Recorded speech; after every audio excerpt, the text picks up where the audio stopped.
All right, today was the budget update from the new NDP government, new NDP Finance Minister Carol James. An interesting day over here in the provincial capital.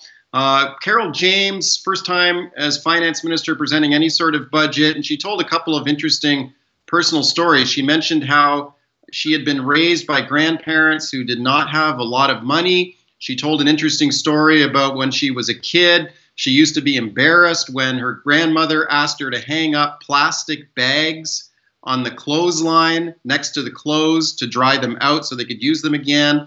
She mentioned how she used to wash the wax paper left over from her school lunch so she could use the wax paper again the next day. She said she found all this a little bit embarrassing when she was a kid, but she said now that she's a finance minister, she said these are valuable lessons to learn about the importance of stretching a dollar, hard work, and helping people who need a hand up. So I thought that was an interesting insight into Carol James as our new finance minister. She presented an interesting budget update today, but I got to say, there are a lot of holes in it because there's a lot of stuff in there that the NDP promised during the election back May that they said they would deliver immediately that simply wasn't there. The big one, $10 a day childcare. Now, they did say that this would be phased in over several years, but they also said that they would start immediately to deliver this big ticket promise. They said they would spend $175 million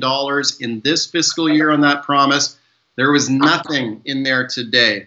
So Carol James, in addition to talking about the value of stretching a dollar, also sending a message that the NDP are simply not going to deliver all the promises that they made immediately.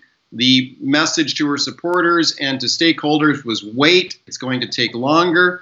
The key here is where are they going to find the money to deliver all of these expensive promises in the future, because they've also promised to keep the budget balanced.